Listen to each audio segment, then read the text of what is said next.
She didn't even look up, just said, "Try another store." And in that moment, I knew something inside this place had gone terribly wrong.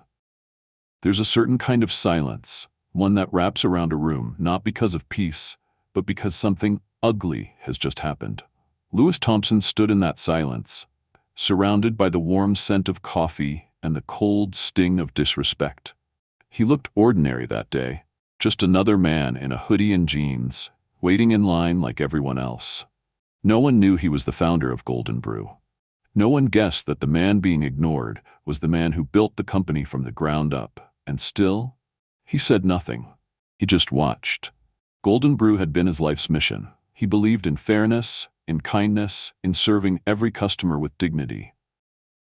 But what he witnessed that morning, a young blonde barista who smiled at some and shut down at others, was not just poor service. It was a reflection of something deeper, something that made Louis ask himself a question he hadn't dared to ask in years. Had we built a company that looked right from the outside, but let quiet harm live inside? Later, when he left that branch, he didn't raise his voice, didn't flash his badge, didn't tell them who he was. Because this wasn't about him. It was about what people do when no one's watching. And the truth he uncovered that day wasn't just uncomfortable, it was unacceptable. Only one person knew the truth, and she had chosen silence. Back at headquarters, Louis didn't sleep that night. He sat in his office, lights dim, his hand resting on a faded photograph of his father, a man who once walked out of a diner because he was told, "We don't serve your kind here." That memory never left Louis. It was why he built Golden Brew the way he did, as a place where no one would ever feel less than. But that morning, he had seen it happen again, not in 1965, but in his own store, in his own brand. He opened his laptop, pulled up internal reports, scanned customer complaints from the past 6 months, and the pattern was disturbing. Rude tone, delayed service, dismissive comments. Some even said it outright, "Felt like I wasn't welcome because of my skin." And the same name kept appearing. Karen. She wasn't just having a bad day, this was a habit. And worse, nobody had stopped her. The store manager, Jessica, had said nothing. Not once. No official reports. No written warnings. Just silence, which in a company built on values might be the loudest betrayal of all. So Louis called her in. She walked into his office the next day, nervous, clutching her notebook like a shield. He didn't raise his voice, didn't scold. He just asked her, "Did you know?" Jessica hesitated, then nodded. She said softly, "I didn't want to cause problems. Karen's popular with some of the team, and I didn't want to make things worse."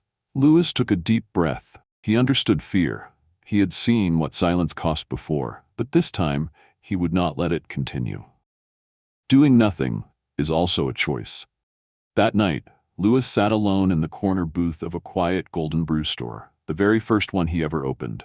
It hadn't changed much. Same oak tables, same smell of cinnamon and dark roast, same picture on the wall, a snapshot of the opening day, where his father stood beside him, smiling with pride and hope.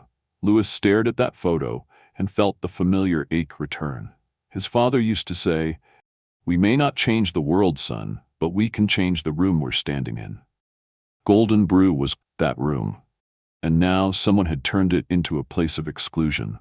He thought of Karen, smiling at white customers, cold with others. He remembered the barista's tone, her eyes when she said, "Try another store." He remembered how it felt. And suddenly he wasn't the CEO.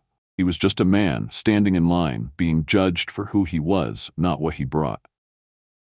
Louis picked up his phone and called Jessica. "I need to go back," he said, "but this time I won't be invisible." 1 week later, he stood in front of the same store, but not in jeans and a hoodie. He wore a navy blue suit, a quiet kind of armor, his company pin glinting on the lapel. Behind him, 2 senior executives waited silently.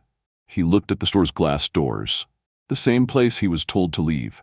Now he was walking in as himself. Let's see how they treat someone when they know he matters. The bell above the door chimed. Conversations slowed, chairs creaked, baristas glanced up, then froze. It took only a second for whispers to ripple through the room. "Is that? Wait, that's him." Karen was mid-laugh with another employee when she looked up and saw him. Her phone slipped from her fingers, eyes wide, smile vanished. Louis gave a slight nod, then walked to the center of the cafe. Louis. May I have everyone's attention, please? The room went still. Baristas gathered near the counter. Customers paused, drinks in hand. Jessica stood in the back, arms crossed, unsure what was coming. Karen leaned against the espresso machine, fidgeting with her name tag. Louis took a breath. Not dramatic, just steady. My name is Louis Thompson. I'm the founder and CEO of Golden Brew. Gasps. The weight of his presence settled over the room like fog. Some lowered their eyes, others just stared. Karen blinked. Her lips parted, but no words came. Louis continued. His voice was calm, but it cut through the air like glass. Last week, I visited this store, unannounced. Not as a CEO, not as a boss, just as a customer. He paused. The silence was thick, and what I saw was not the company I built. I was ignored, dismissed, lied to. He turned toward Karen, her cheeks burned.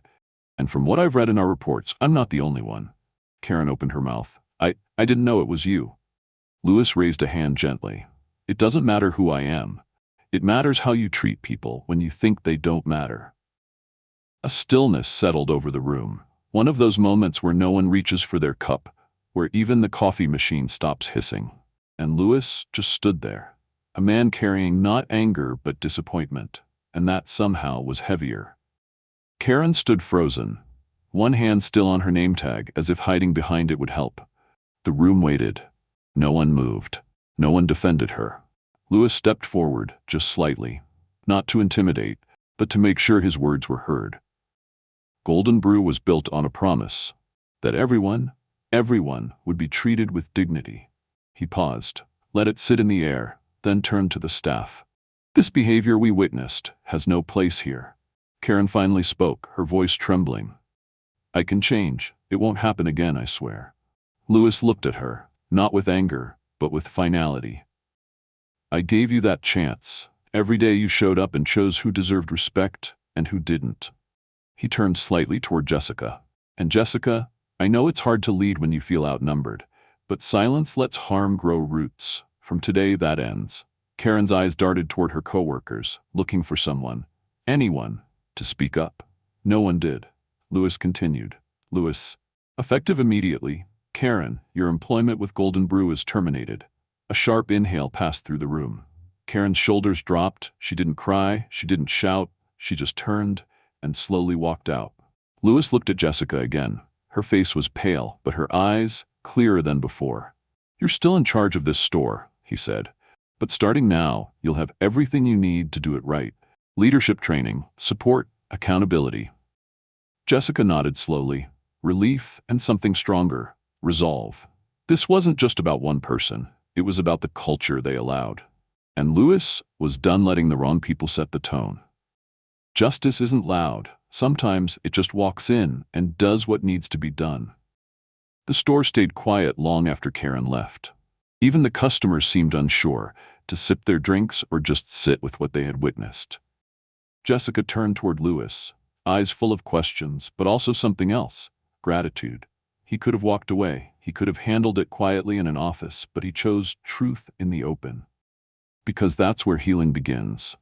Later that afternoon, Louis stood in the break room with the remaining staff. No cameras, no formalities. Just people. And one man who believed that change starts face to face. Today wasn't easy, but I didn't come here to punish. I came to remind us who we are. He looked around the room, at nervous faces, young baristas who hadn't said much until now. One of them spoke up quietly. I didn't know what to do when I saw it, but I knew it felt wrong. Louis nodded. Sometimes we don't need to have all the answers, but we can't pretend we didn't see. That's how it begins. He went on to announce a company-wide change. Starting that week, every Golden Brew employee would attend diversity and inclusion workshops. Not as a punishment, not as a formality, but as a commitment. We serve coffee, but more than that, we serve people. And that means learning how to see before we judge. The message spread faster than he expected. A customer who witnessed the event had posted online, and by evening, thousands of comments poured in. People weren't just watching, they were thanking him for doing what others avoid, for standing up, calmly, clearly, against something most let slide. And for Lewis, it wasn't about public applause. It was about private standards. He'd rather be remembered as the man who stood by his values than the one who let them bend quietly. Real leadership isn't about being liked. It's about being accountable when no one else wants to be. A few weeks later, Lewis walked into another Golden Brew location. This one tucked into a quiet neighborhood on the south side of the city. He didn't come with a team. No clipboard, no hidden agenda, just himself, and a coffee mug in hand. He took a seat by the window, watched as customers laughed as baristas greeted people by name. Then he noticed a young black barista behind the counter, moving with quiet confidence, smiling with his eyes, gently guiding a new hire through the register. Their rhythm was smooth, their energy warm. When the young man saw Lewis, his eyes widened. He walked over, nervous but glowing. "You're Mr. Thompson, right? I saw the video online, the meeting, what you said." Lewis smiled. "You're the reason I wanted to work here." They sat, talked for over an hour, about leadership, about how standing up might cost you popularity but buys you integrity. Lewis didn't lecture, he just listened, and when the young barista thanked him for showing up, Lewis quietly replied, "It's not enough to build something, you have to protect it, especially when no one's looking."